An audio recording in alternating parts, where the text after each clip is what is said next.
Hello guys, welcome again my channel GS by AP sir. पिछले term पे हम लोग केमिस्ट्री स्टार्ट किए थे, चैप्टर नंबर 2 क्लास 10th का एसिड बेस एंड साल्ट। आज उस लेक्चर को कंटिन्यू करते हैं। 2.1.2 पिछले टर्म पे हम लोग डिस्कस किए थे, जिसमें मैंने आपको समझाया था एसिड या बेस जब मेटल के साथ रिएक्ट करता है तो क्या बनता है।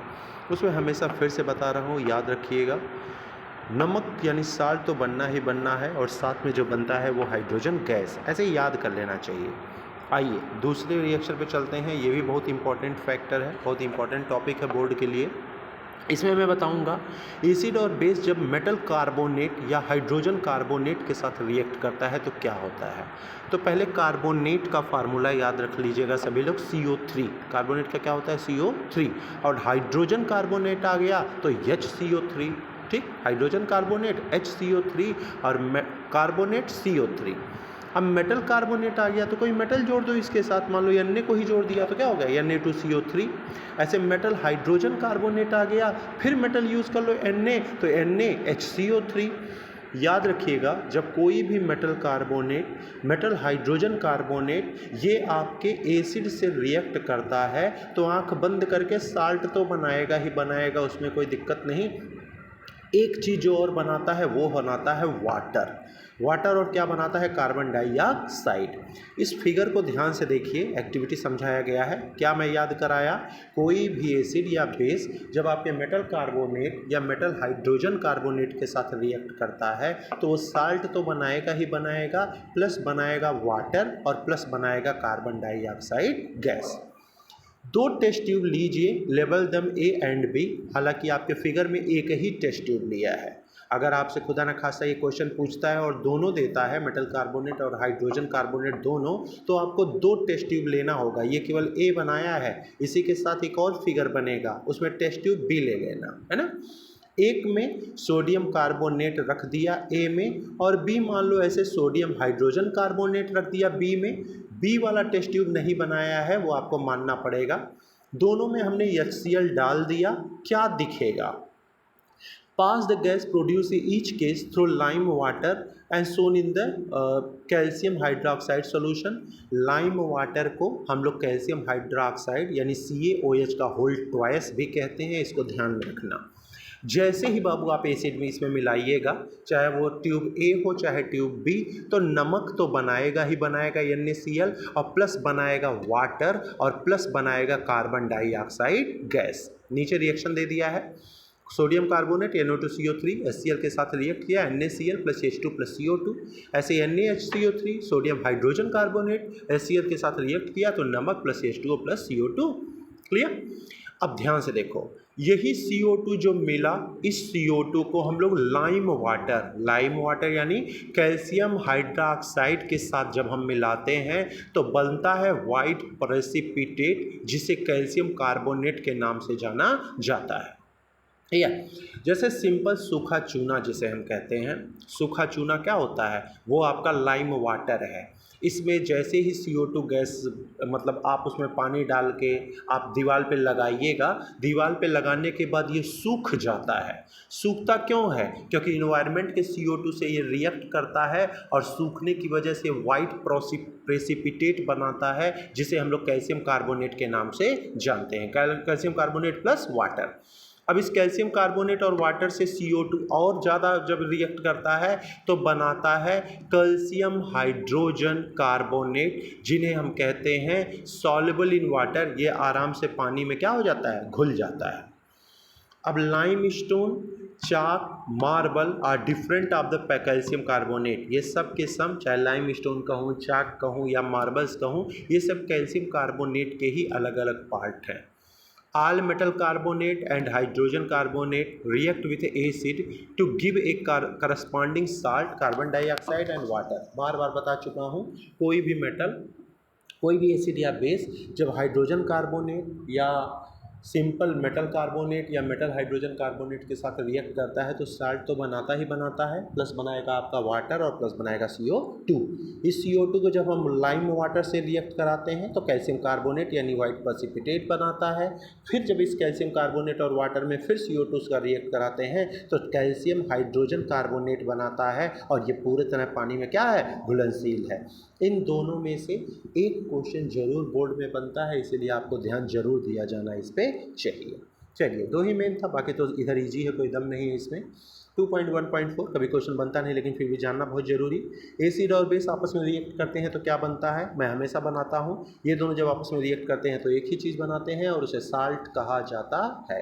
एसिड और बेस जब आपस में रिएक्ट करेंगे तो वो साल्ट बनता है। एक्टिविटी देख सकते हैं। Take about 2 ml of dilute NaOH solution in a test tube and 2 drop of phenolphthalein solution. NaOH किसी टेस्ट ट्यूब में लो, उसमें पिनेथोपिथिलीन डाल दो। पिनेथोपिथिलीन क्या होता है याद होगा, ये वो इंडिकेटर है जिसके चलिए चेक करना होता है कि एसिड है कि बेस। क्या होगा सोल्यूशन का कलर, इसमें डाइल्यूट सल्फ्यूर हाइड्रोक्लोरिक HCl को डाल दीजिए ड्रॉप बाय ड्रॉप। क्या कलर चेंज होगा, why did colour is phenolphthalein change after the addition in the acid. Acid डालने के बाद क्या पिनेथोपिथिलीन का भी कलर चेंज होगा। New add a few drop of NaOH to the above mixture, फिर NaOH डाल दो, फिर पिनेथोपिथिलीन पे क्या होगा, वही रिएक्शन बार बार है। Above activity we observe that the effect of a base is nullified by an acid and vice versa। आप एसिड में बेस डालो या बेस में एसिड, बनेगा हमेशा एक ही क्या, साल्ट, और बनेगा H2O। The reaction between an acid and a base to give a salt and water is known as neutralisation reaction. इसे हम क्या बोलते हैं, न्यूट्रलाइजेशन बोलते हैं। क्यों, क्योंकि एसिड और बेस एक दूसरे को क्या कर देते हैं, न्यूट्रलाइज। एसिड की मात्रा ज़्यादा हो जाए तो सोल्यूशन एसिडिक होता है, बेस की मात्रा ज़्यादा हो जाए तो सोल्यूशन बेसिस्टी होता है। लेकिन जब इन दोनों की मात्रा हो जाती है तो उसे हम लोग न्यूट्रलाइजेशन रिएक्शन के नाम से जानते हैं, जब इन दोनों की मात्रा बराबर हो जाती है। कोई समस्या नहीं मुझे लग रहा है, इजी टॉपिक था। 2.1.5 देखिए, reaction of metallic oxide with acid, यानी अब मेटल ऑक्साइड का रिएक्शन एसिड से, तो ये भी दिमाग में बैठा लो।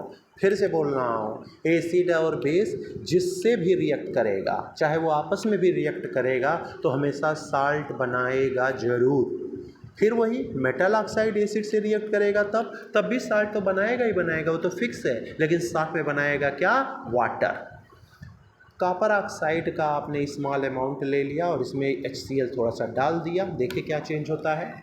You will notice that colour of the solution becomes blue green. आपका तुरंत सॉल्यूशन का कलर बदल जाएगा और वो क्या हो जाएगा, blue green. And the copper oxide dissolve, और पूरी तरह HCl क्या हो जाएगा, उसमें ऑक्साइड, कॉपर ऑक्साइड में पूरी तरह घुल जाएगा। Blue green colour of the solution is due to the formation of copper chloride, और रिएक्ट होके क्या बनाएगा, कॉपर क्लोराइड। जनरल रिएक्शन दिया गया है, यानी मेटल ऑक्साइड, कॉपर ऑक्साइड जब HCl के साथ रिएक्ट किया तो बनाया ब्लू ग्रीन कलर, जिसे हम लोग कॉपर क्लोराइड के नाम से जानते हैं। साथ ही में बनाएगा वाटर। क्वेश्चन आपका MCQ में पूछा है कि कॉपर क्लोराइड का कलर क्या है, या जब कॉपर ऑक्साइड HCl के साथ रिएक्ट करता है तो किस कलर का कंपाउंड बनाता है और कौन सा कंपाउंड बनाता है। तो याद रखिएगा, कॉपर ऑक्साइड जब रिएक्ट करेगा HCl के साथ तो बनाएगा कॉपर क्लोराइड जिसका कलर ब्लू ग्रीन, और साथ ही में बनाएगा क्या, water. Now write the balance the equation for the above reaction. इसको बैलेंस कर लेना चाहिए। Since metallic oxide react with acid to give, इससे पता चला मेटल ऑक्साइड जब एसिड के साथ रिएक्ट किएगा तो साल्ट बनाएगा and water. Similar to the reaction of base, ऐसे ही जब बेस विथ एंड एसिड के साथ मेटल ऑक्साइड के साथ रिएक्ट करेगा तो वो बेसिक ऑक्साइड का फॉर्मेशन करेगा। क्लियर, सब इजी था, कोई दम नहीं। लास्ट इसका 2.1 का ये है 0.6, इसमें भी कोई दम नहीं, सिंपल क्वेश्चन है। यू सा the reaction between carbon dioxide and calcium hydroxide. आपने लाइम वाटर के साथ कार्बन डाइऑक्साइड का रिएक्शन देखा। Activity 2.5, calcium hydroxide which is base, ये बेस है। जब ये कार्बन डाइऑक्साइड के साथ रिएक्ट किया तो साल्ट और वाटर बनाया। Since this is similar to the reaction between the base and the acid, same यही रिएक्शन बेस और एसिड के साथ होता है। We can conclude that non metallic oxide are acidic in nature, यानी नॉन मेटेलिक ऑक्साइड का नेचर हमेशा क्या होता है, एसिडिक। इसको ध्यान में रखना, कभी कभी एक MCQ क्वेश्चन यहाँ से बनाए जाते हैं। आपका बाबू 2.1 वाला टॉपिक खत्म हो गया। क्वेश्चन यहाँ से बनता है, पहला और दूसरा रिएक्शन तो श्योर बनता है, जिसमें एसिड और बेस का रिएक्ट हम लोग मेटल से, एसिड और बेस का रिएक्ट हम लोग मेटल कार्बोनेट और मेटल हाइड्रोजन कार्बोनेट से रिएक्ट कराते थे। वहाँ से क्वेश्चन बनने की पूरी पॉसिबिलिटी होती है, तो उसको ध्यान में रखिएगा। आइए थोड़ा क्वेश्चंस देखते हैं ध्यान से। यहाँ से क्वेश्चन उठता है, why should curd and salt substance not kept in brass and copper vessels. हम लोग दही को और किसी भी खट्टे सामान को हम लोग ब्रास और कॉपर के बर्तनों में नहीं रखते। क्यों? क्योंकि वो ब्रास और कॉपर से रिएक्ट कर जाएगा और रिएक्ट करने के बाद वो उसे क्या कर देगा? खराब कर देगा। दही में थोड़ा नमकपन आ जाएगा, इस वजह से हम उसे इस बर्तन में नहीं रखते। यही इसका आंसर हो जाएगा। Which gas usually liberated when acid react with metal. आराम से बताया, एसिड जब भी मेटल्स के साथ रिएक्ट करेगा तो कौन सा गैस फ्री करेगा? हाइड्रोजन। एग्जांपल आप दे सकते हैं। How will you test for the presence of this gas. आराम से वो फिगर पहला वाला जो मैंने पढ़ाया था वो पहला फिगर और उसका रिएक्शन पूरा दे दीजिएगा। 3 है, metal compound a react with HCl AC to produce effervescence. The gas evolve extinguisher a burning candle write balance. ये कौन सा होगा जिसको HCl के साथ रिएक्ट करने के बाद ये एफरवेसेंस यानी चिंगारी निकलेगा। इसको हम लोग कहीं ना कहीं एक्सटिंग्विशर में भी यूज़ करते हैं, उसका रिएक्शन देना है। तो ये है बाबू कैल्शियम कार्बोनेट। ये क्या है? Calcium carbonate. रिएक्शन आराम से दे देना, पीछे मैंने आपको पढ़ाया है ये रिएक्शन। CaOH का whole twice plus CO2 gas बना क्या? कैल्शियम कार्बोनेट CaCO3, और वही इसका आंसर है क्वेश्चन नंबर 3 का। यही रिएक्शन दे दीजिएगा। यानी कैल्शियम कार्बोनेट वो कंपाउंड है जो HCl के साथ रिएक्ट करने के बाद एफरवेसेंस आता है, सुगंधित कहीं ना कहीं। साथ ही साथ ये आराम से एक्सटिंग्विशर के तौर पे यूज़ भी किया जाता है। रिएक्शन आराम से दे दीजिएगा, ठीक। कोई प्रॉब्लम नहीं होनी चाहिए इस रिएक्शन में, ऑलरेडी आपको पढ़ाया जा चुका है। क्लियर? तो ये हो गए आपके क्वेश्चन जो ब्लू वाले थे। नेक्स्ट जो टॉपिक है वो 2.2 है, what do all acid and all base have in common. पूरे एसिड और बेस में क्या चीज़ें कॉमन होती हैं, इसके बारे में हम लोग नेक्स्ट वीडियो में डिस्कस करेंगे। ये भी बड़ा इंपॉर्टेंट टॉपिक रहा है, बहुत इंपॉर्टेंट टॉपिक रहा है, एग्जाम में अक्सर पूछे जाते हैं इससे रिलेटेड क्वेश्चन। तो 2.2 वाले टॉपिक से हम लोग नेक्स्ट टर्म पे डिस्कस करेंगे। Okay, thank you everyone.